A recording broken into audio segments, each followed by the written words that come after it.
Good afternoon, everyone. Secretary Mattis and I are pleased to welcome Director Yang and Minister Wei to the State Department for the second U.S.-China Diplomatic and Security Dialogue. Welcome.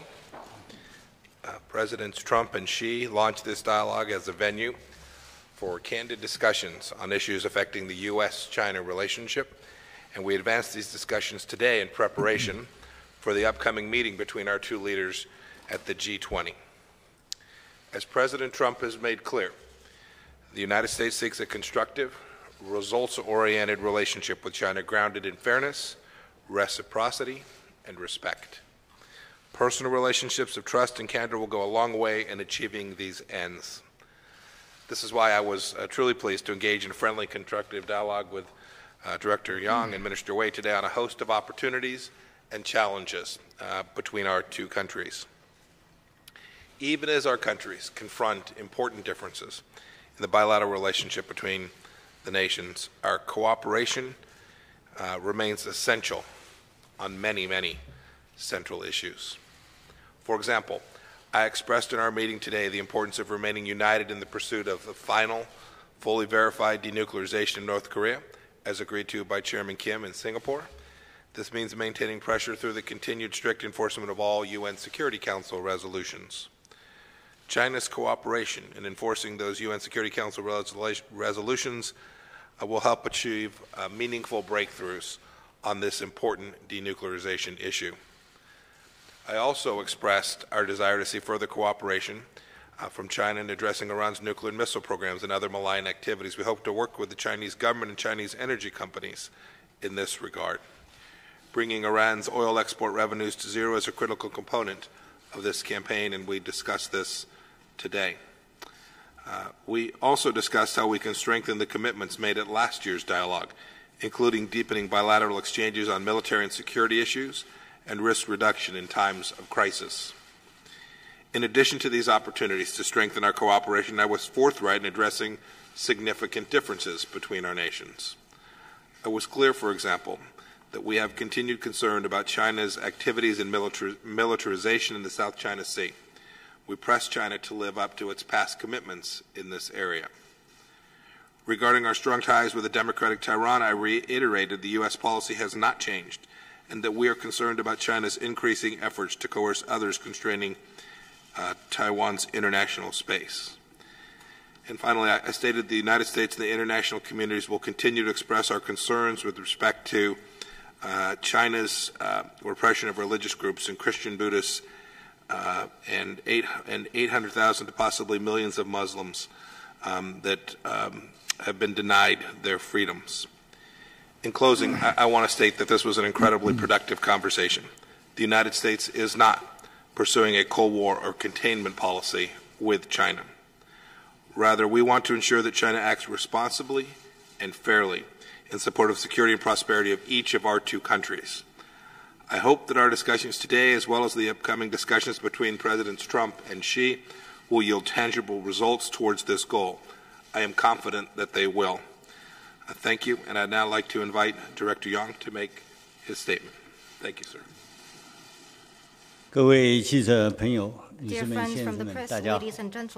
我和魏凤和国务委员兼防长非常高兴来到华盛顿，同蓬佩奥国务卿、马蒂斯国防部长举行第二轮中美外交安全对话。首先，我要对美方的热情接待表示衷心的感谢。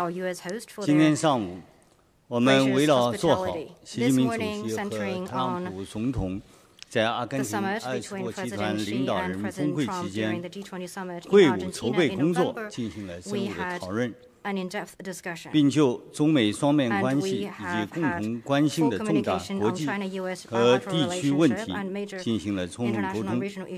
对话是坦诚的、建设性的、富有成果的。我们都高度评价元首外交对中美关系发展的战略引领作用，认为当前形势下，两国元首阿根廷会晤对维护中美关系稳定发展更具重要意义。双方同意按照两国元首11月1日通电话的精神，加强沟通，密切配合，精心筹备，确保这次重要会晤取得积极成果。双方介绍了各自战略意图和内外政策。中方强调，中国坚定不移地走中国特色社会主义道路，我们所说一切都是为中国人民谋幸福，为中华民族谋福幸，而不是为了挑战谁或取代谁。中国坚持改革开放，坚持走和平发展道路，坚持与世界各国共同推动构建人类命运共同体。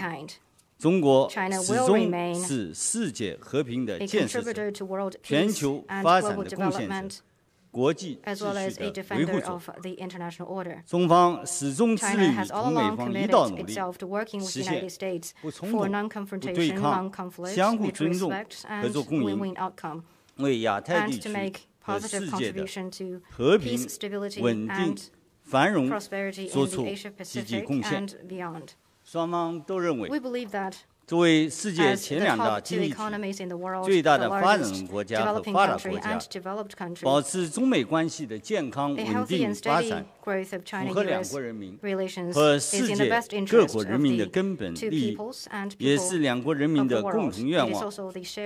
双方愿意按照两国元首确定的方向和原则，在相互尊重基础上管控分歧，在互惠互利基础上拓展合作，共同努力推进以协调合作为基础的中美关系。双方同意要以建设性的方式处理分歧和敏感问题。中方重申了在经贸问题上的立场，双方同意应当切实落实两国元首近日通话所达成的共识，支持双方经济团队加强接触，就双方关切问题开展磋商，推动达成一个双方都能接受的方案。中方强调，中国坚定维护自身主权和领土完整，一个中国原则是中美关系的政治基础。台独势力及其分裂活动是当前台海和平稳定的最大威胁。对此，美方应该有清楚的认识。我们敦促美方恪守一个中国原则和中美3个联合公报规定，慎重妥善处理涉台问题。中方也强调，处理好中东问题，特别是涉及伊朗的问题，至关重要。有关伊朗的核协议应该继续得到遵守，各方应该为整个地区的和平稳定做出各自的积极的贡献。致力于亚太地区的和平与发展。我们尊重美方在亚太地区的利益，同时美方也应当尊重中方在亚太地区的安全利益，尊重中国的主权、中国的发展利益。我们在中国的岛礁上进行民事设施的建设，是为了中国人民的利益，也是为了提供公共服务。我们也有必要进行必要的安全方面的设施的建设，以应付可能来自外部的威胁。我们认为，任何国家都不应该以任何借口在 should use any excuse to engage in militarization in the region. Actually, to pursue militarization in the region will not only undermine interest of regional countries, but will hurt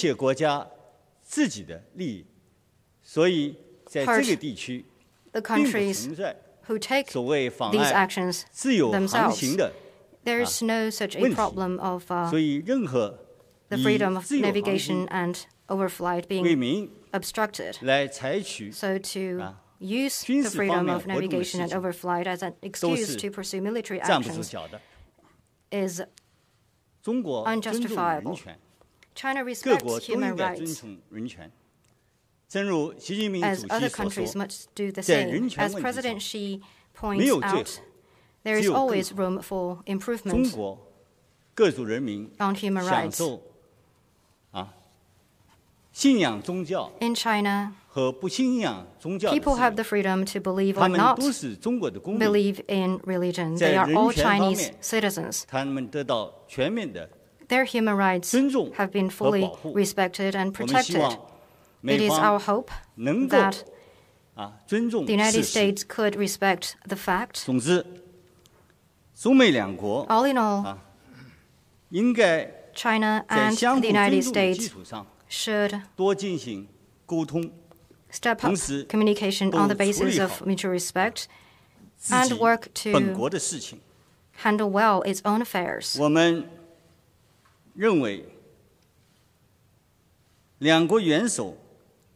believe that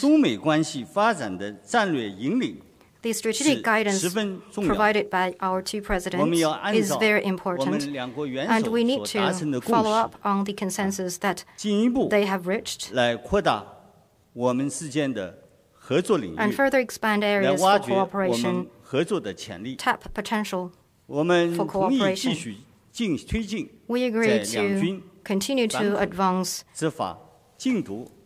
communication in male-to-male relations, counterterrorism, law enforcement, counter-narcotics, and the abuse and smuggling of fentanyl, and also coordination and cooperation in people-to-people exchange and at subnational levels and on major international and regional issues to better benefit our two peoples and provide more public goods for the world. The two sides discussed in an in-depth manner the Korean Peninsula issue. China reaffirmed its position and commitment to denuclearization of the Korean Peninsula, peace and stability of the Korean Peninsula, and a solution through consultation and negotiation. China will continue to enforce strictly relevant UN Security Council resolutions. China supports direct dialogue between the United States and the DPRK and hopes that the two sides will meet each other halfway, accommodate each other's legitimate concerns, build trust, and advance denuclearization process and the establishment of a peace mechanism in tandem. The two sides also exchanged views on Afghanistan and other regional and international issues and agreed to step up communication and coordination and play a positive role in seeking proper settlement to relevant issues. Ladies and gentlemen, next year marks the 40th anniversary of our diplomatic relations. For the past 4 decades, China-U.S. relations have been moving forward despite all the twists and turns and have made historic progress and have delivered benefits to both countries and the world. History and reality prove that cooperation is the only right choice for both countries, and win-win can lead to a better life. For the fundamental interest of the two peoples and people in other parts of the world, we hope that our two sides will work in concert and come together, focus on cooperation, manage differences, and advance China-U.S. relations along the right track. Thank you. Well, good afternoon, ladies and gentlemen, and it's been a pleasure to join Secretary Pompeo in welcoming Director Young and Minister Wei to Washington for our U.S.-China diplomatic and security dialogue. And we thank you both for making the long trip along with your delegation from Beijing. Your visit reminds us that we build on a deep history between the United States and China, one that stretches back to the earliest days of our American experiment in democracy. Our meeting today is evidence of America's efforts to work toward a brighter future for both our peoples. President Trump's national security strategy makes it clear that competition does not mean hostility, nor must it lead to conflict. While our two Pacific nations may not always agree, we recognize it serves both our people's interests to cooperate where we can. High-level dialogues like this help diminish the space between us as we explore areas where we share common interest and common purpose. To that end, as Secretary Pompeo stated, today we discussed our shared desire to achieve the final, fully verified denuclearization of North Korea. We reaffirmed our nation's commitments to enforcing the unanimous Security Council resolutions in pursuit of that goal for the good of all mankind. As Secretary of State touched on, we also discussed the importance for all military, law enforcement, and civilian vessels and aircraft, including those in the PLA Navy, the Chinese Coast Guard, and the PRC Maritime Militia, to operate in a safe and professional manner in accordance with international law as we seek peaceful resolution of all disputes in the South China Sea. Through candid discussions, we sought ways to lessen tension, maintain open lines of communication between our militaries, and reduce the risk of miscalculation. And we made clear that the United States will continue to fly, sail, and operate wherever international law allows. The U.S. commitment to a free and open Indo-Pacific, one that is underpinned by the rules-based international order and regional stability, is unwavering. Director Young, Minister Wei, within our pursuit to realize this vision for the region, I echo Secretary of State Pompeo's words that the United States seeks a constructive, reciprocal, and results-oriented U.S.-China relationship, one that benefits the Indo-Pacific and the world. We continue our commitment to explore new areas of cooperation on strategic issues of mutual concern like space, cyber, and nuclear capabilities, as well as reinforce the importance of military-to-military exchanges for our bilateral relationship. For we recognize our military ties can serve as a source of stability for our two nations as long as we remain transparent and communicate sincerely with one another. Along that line, the United States is committed to finalizing a military-to-military crisis deconfliction and communication framework with China, while we seek ways to implement and enhance the existing confidence-building measures, including what we call the Joint Staff Dialogue Mechanism. Director Young, Minister Wei, thank you again for coming to Washington today. Minister Wei, I look forward to continuing this morning's constructive conversation at our bilateral meeting this afternoon. And I now invite you to make your remarks. 各位记者、朋友们，大家好。很高兴在华盛顿与媒体的各位朋友见面。我这次应马蒂斯访问的邀请，正式访问，并参加第二次中美外交安全对话。我是对我们代表团召来。I want to thank our host, Secretary Mattis, for your gracious hospitality to my delegation. Just now, the two sides had candid and in-depth discussion on how to follow up on the important common understanding reached between our two presidents. I think this is a productive and positive dialogue. The two sides share the view that the two sides need to further step up strategic trust, properly handle differences, promote exchanges and cooperation so that this military relationship will be a source of stability for the overall bilateral ties. As two major countries, we stand to gain from cooperation and lose from confrontation. Cooperation is the only option for us. Peaceful coexistence and cooperation between the two militaries will be good news for our two countries and for the whole world, while confrontation or conflict between the two militaries will spell disaster to all. China is committed to peaceful development. It follows a defense policy that is defensive in nature. We will definitely not seek hegemony, however strong we may grow. The development of China's defense capability represents a growing force for world peace. The Chinese military stands firmly against any separatist activities. We have an unwavering resolve in safeguarding China's sovereignty, security, and development interests. China always approaches its mill-to-mill relationships with the U.S. with utmost sincerity and would likewise expect the U.S. to respect China's core interests and major concerns so that the two sides can work toward the same goal and achieve a relationship defined by no conflict, no confrontation, mutual respect, and win-win cooperation, and contribute our part to peace and stability in our region and beyond. Thank you.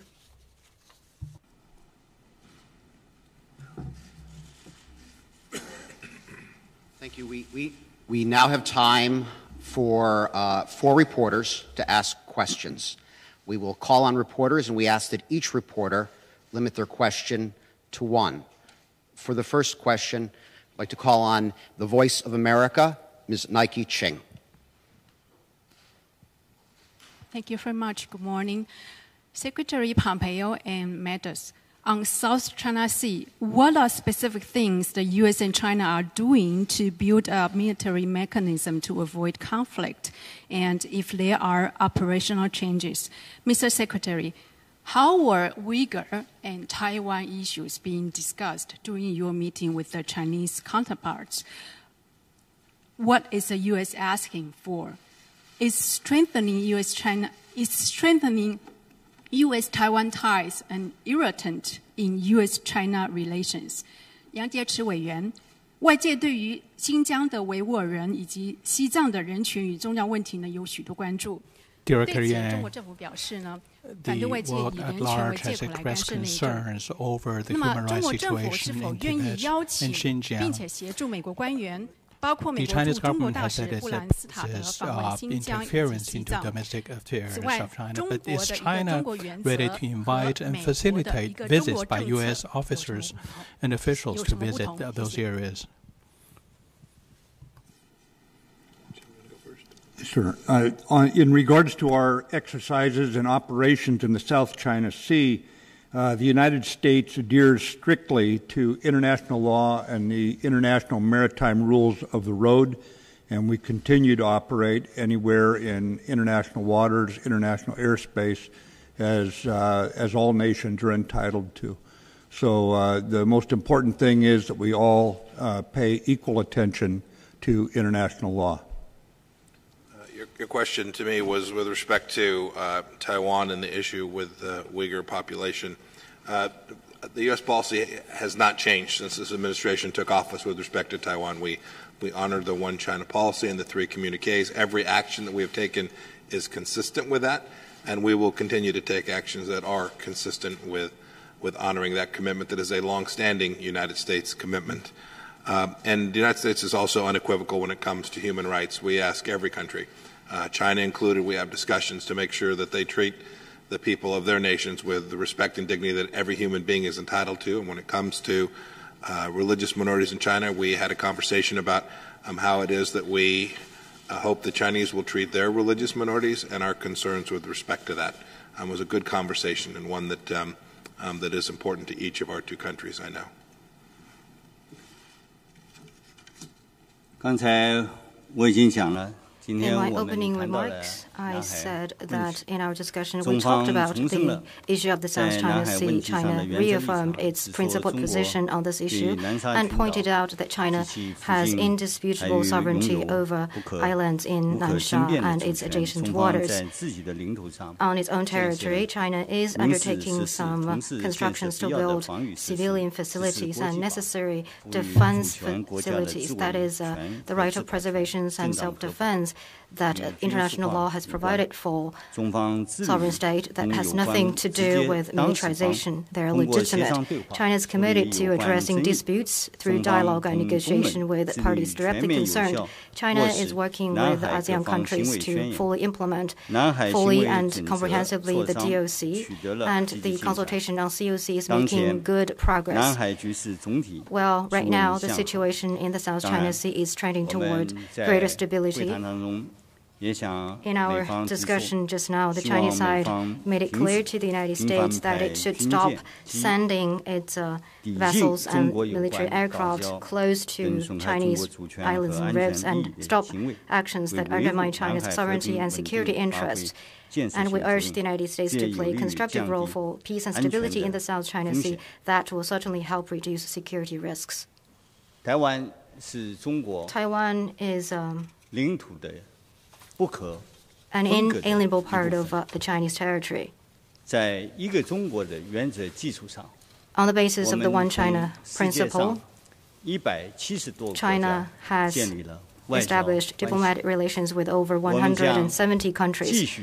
We will continue to remain committed to the One China principle that bears on China's sovereignty and dignity, its security and territorial integrity. That is an issue of principle. Matters related to Xinjiang are China's internal affairs. Foreign countries have no right to interfere. The Chinese government attaches great importance to social and economic development in Xinjiang and has taken a host of measures to promote stability, development, unity, and people's well-being. At the same time, within the confines of law, the government has taken steps to crack down on ethnic separatist activities and violent terrorist crimes to safeguard national security and life of property of the people. These measures have paid off. Right now, Xinjiang enjoys social stability, its economy is growing with a strong momentum, and ethnic groups are existing with each other in harmony. We hope that the United States could respect the fact and look at relevant matters in an objective light and stop interfering in China's internal affairs. In Tibet, various ethnic minorities are having good relations and their rights and interests are protected. A lot of foreign people have been to Tibet and Xinjiang. Facts are facts. Thank you. Taiwan is an inseparable part from China. This is a position repeated by Director Yang. To achieve reunification is a mission for our party and country. In the oath of allegiance to the U.S., there is this sentence saying, this is a nation under the God indivisible. So it is the same with Taiwan. It is an inalienable part of China. So if this territorial integrity is under threat, we will do it at any cost, just like what the U.S. side had in Civil War. Now I will give the floor to a Chinese journalist. One question at one time. 你好，我是新华社的记者，有一个问题的话想问一下魏部长，能否请您介绍一下当前中国的国防政策以及目前中美两军的关系？谢谢。Policy and mil-to-mil relationship between China and the U.S. 中美两军的关系问题，应该说习主席和特朗普总统高度重视中美两军的关系。基本上中美两军的关系放推地看中美两军关系。近年来两国军事关系、军队的关系在两国总统的引领下，两军的关系总体上是稳定向前的。当然也遇到些问题，努力建成两国关系的稳定器。To make this mil-to-mil relationship a source of stability to the overall relationship is a consensus between our two sides. Now we have kept the channel for strategic communication open.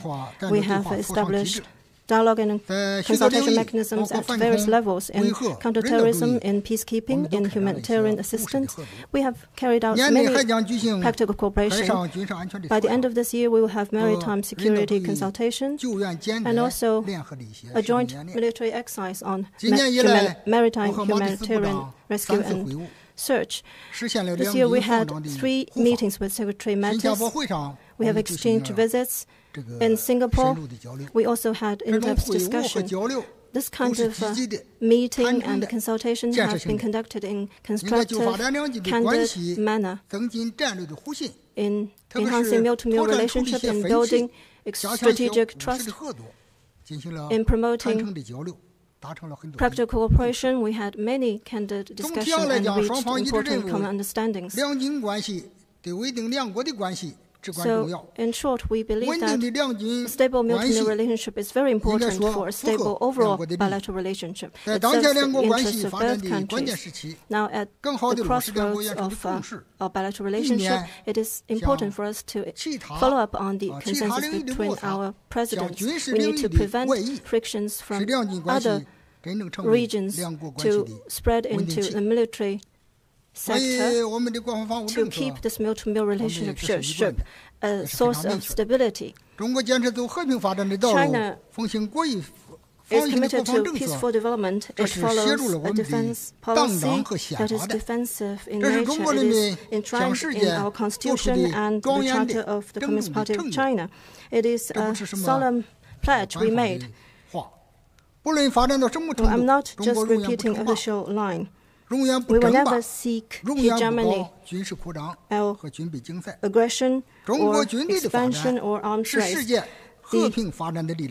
In development of China's defense capability represents a growing force for world peace. And the development of China's defense capability is transparent. It is only for the protection of China itself, to protect Chinese people from war, to give them a life of peace.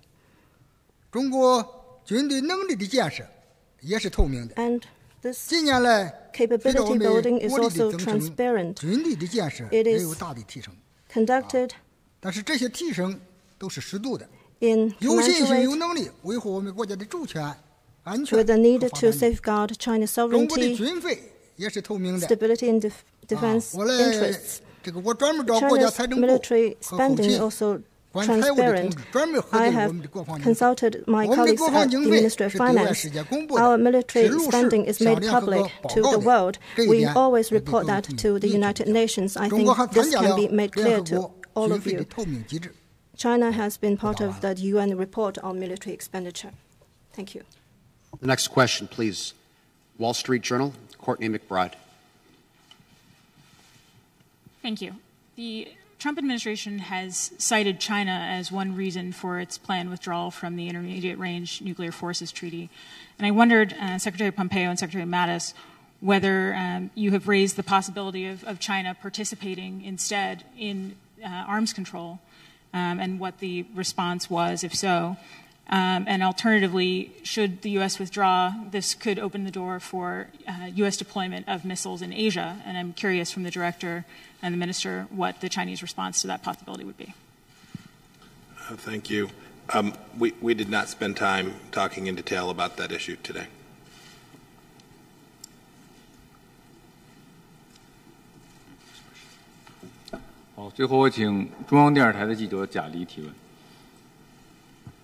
With CCTV. Thank you.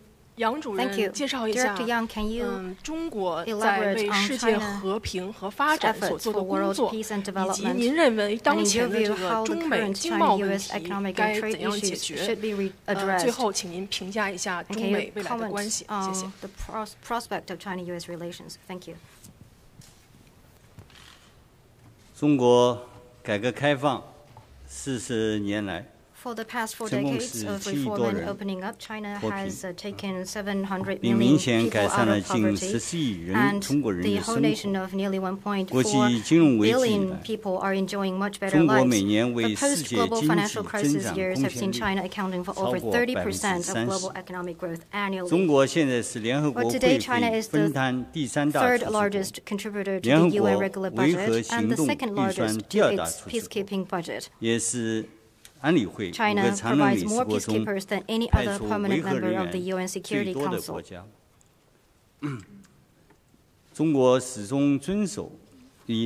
is fully committed to the norms of international relations that are centered on the purposes and principles of the UN Charter, and China is more than ready to develop friendship and cooperation with all countries of the world.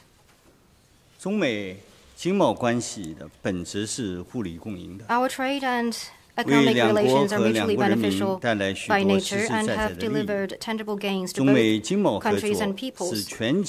As part and parcel of the global industrial chain, China-U.S. trade and economic relations help allocate resources globally in a more efficient way. Hence, it is critical to the world economy.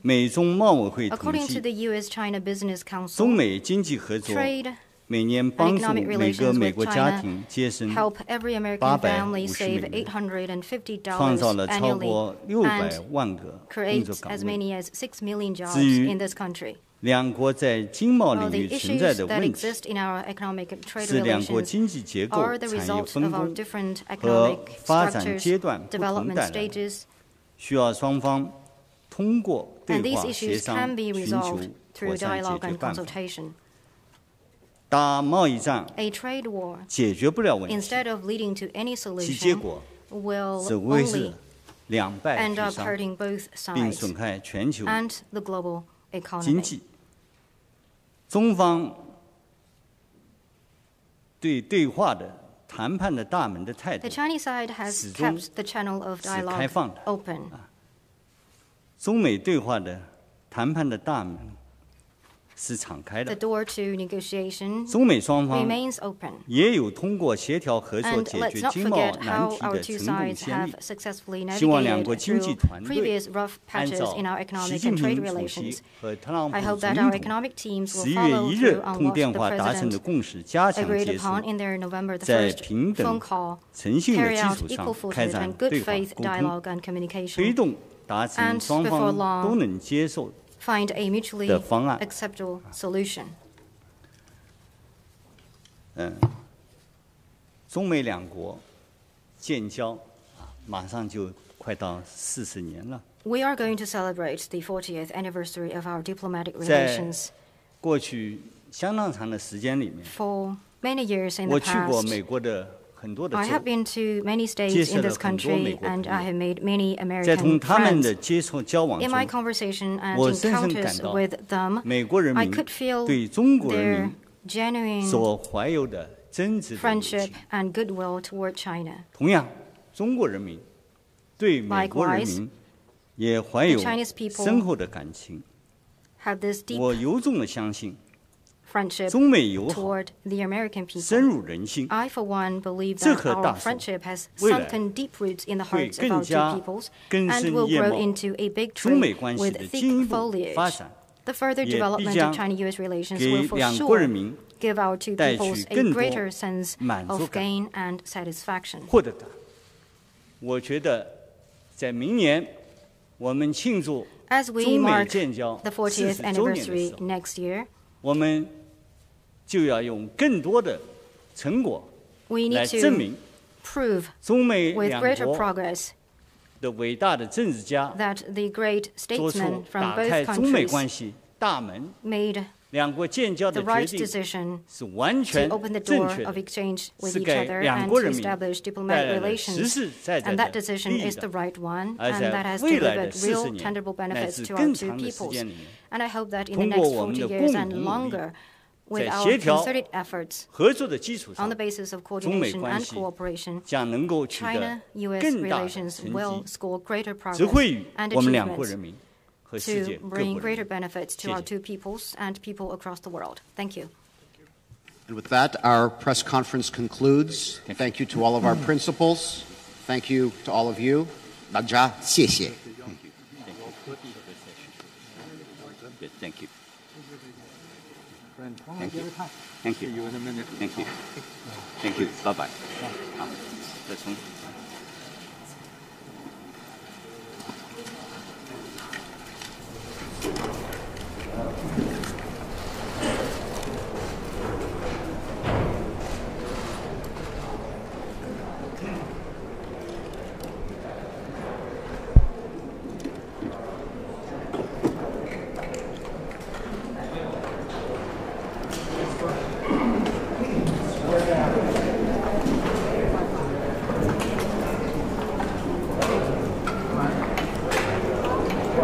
How was your camera and technique? You're welcome.